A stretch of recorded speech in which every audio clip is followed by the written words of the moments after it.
Attachment research theory has been an ongoing investigation since the 1950s. John Bowlby, who is the founding father of this research and theory, began his study around the age of 21, in which his research included maladjusted boys, continuing on to study juvenile delinquents who had been separated from their parents. He wanted to find a distinction between these kids and children who have been having contact with their parents, but more importantly, how has the separation from their parents affected their behavior and their lifestyle and their development. He has had much influence from other theorists like Sigmund Freud, and he has also influenced other theorists such as a student of his named Mary Ainsworth.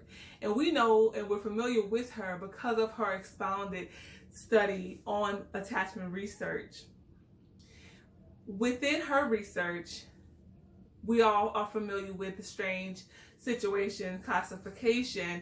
She developed different stages or types of attachments rather of children ages under 18 months old. Her study was conducted of middle-class families along with a stranger and a researcher in a laboratory room. Within Ainsworth's experiment, she used the strange situation assessment to determine what types of attachments children were displaying. The first attachment is called secure attachment, in which if a child saw that his mom or her mom left the room or left them by themselves or even with a stranger, as demonstrated in the experiment, then that child showed some type of distress, I guess. They cried, they whined, they were crying out for their mother or father, whoever the parent was in that situation. And that showed that the child had some type of attachment to his or her mom. So when the mom did return into the experiment, the child was consoled by mom and was easily consoled. And they determined that was secure attachment. Now the next attachment is called insecure avoided attachment, in which children still cry for their parents, but as a result of mom coming back, it took a little more time to console this child. They avoided eye contact. It was very difficult, and even the stranger couldn't console that child. So there was some concerns with the attachment that what was or was not developed between mom and that child.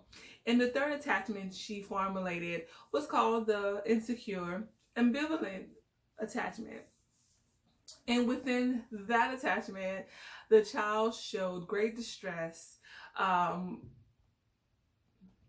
with the mom leaving, but then there was no clear if they were needing mom back, or they showed that when mom did return into the room that they responded to mom. So there wasn't a clear attachment shown with this child having being absent from mom for a short amount of time. So what does attachment look like for children who are in foster care or who have been in situations like the orphanages, the orphans in Romania? Do they still have secure attachment? Do we consider removing them from their homes a disruption of attachment? I have two studies I want to discuss with you about children in the U.S. who are in foster care, and then children who are in or have been in institutions in Romania. There's a vast difference, and then there's also some similarities with their attachments. In 2017, the Children's Bureau of the United States reported 442,995 children entered the foster care system. 64% of that number were children who were 8 years old and younger. Astonishing number that so many of those children were that young to enter foster care in such a critical time of development. Whether we agree that it's positive or negative, Entering foster care for a child will disrupt attachments already made with their parent if one was securely made. And now children of that age are hoped and expected to form new attachments with primary caregivers, typically foster parents. And in some cases, family members become foster parents, which does make things a little easier for these children. John Bowlby made a statement and it stated, and I'll paraphrase, that most children make one secure relationship in their lifetime, and that secure relationship determines or is the prototype of future social relationships. Now, what does that mean for foster children then? If a child can make one secure relationship, but we have foster children who are going from placement to placement, are they making secure attachments to foster parents and their caregivers? Surprisingly enough, research does tells us that if a child, specifically a child in foster care, if they're able to secure a relationship, a secure attachment to that caregiver, then their development can continue in a positive way. Most of the time, children are able to make secure attachments depending on their age.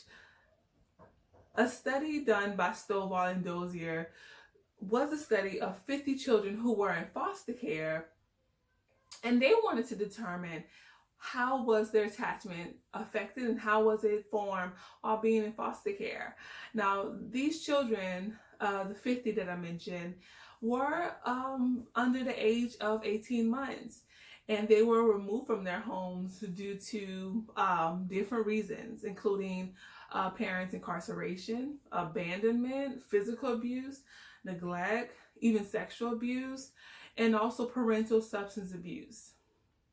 Now, it doesn't mean that these children weren't able to make secure attachment with their parents, but for those reasons, one or another, they were removed from their homes and placed in foster parents' care. A certain percentage of children are placed with family members, which make things easier. But in this case, it was not mentioned if the children were placed with family members or placed with foster parents they have never met before. About 64% of the 50 children were African American, 29 of the children were boys, and 21 were girls. So within their study, the researchers wanted to know how did the relationships, how were they forming? Now, also to mention, these kids, most of these children, about 78%, if I'm not mistaken, were children in their first placement. About 15% or 15 to 17% were children in their second placement, and then about 5% of those 50 children were in more than one or more than two placements. As a DCFS worker, I understand and I have experienced that children move from foster home to foster home for different reasons. Sometimes it's because of behavior. Sometimes it's because of a foster parent unable to meet their child's needs and realizing that. And it could be for other reasons too. Sometimes a foster parent becomes a perpetrator. Along with the strange situation experiment, the adult attachment interview was also a measuring tool used within Stovall and Dozier's study. Now, this was a tool that was developed by Maine, and this focused primarily on the parent/caretaker. It was a series of questions that were comprised, and it was really focused on that foster parent or that parent's background. How was their childhood? What was their interaction with their parents? And what was their outlook on parenting in general? So within the experiment, the foster parents in the United States, these parents, the study showed that they were autonomous, that most of them had secure attachments to their parents, which in turn reflected on the parenting of their foster children. So of 50%, there were at least 74% of those children who had secure attachments within those foster homes. Despite having to be moved around, despite some of them being very young, children are shown to be resilient, right? So they were able to form attachments, but it was because of the maternal mindset of that foster parent that the child is able to thrive in their home. This study did show that despite the experiences that child had before coming into foster care, despite the maltreatment experienced from their primary caretaker, with consistency and stability in a nurturing environment, they were able to thrive. They were able to form a secure attachment. Now, however, in Romania, a different story, right? These children were in orphanages, they were institutionalized.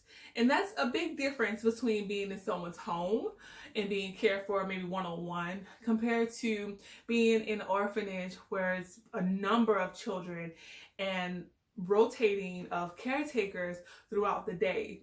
So how were they able to form attachments? Some of them weren't able to. Some of these children were deprived of that connection with the caretaker because of the movement of caretakers throughout their day.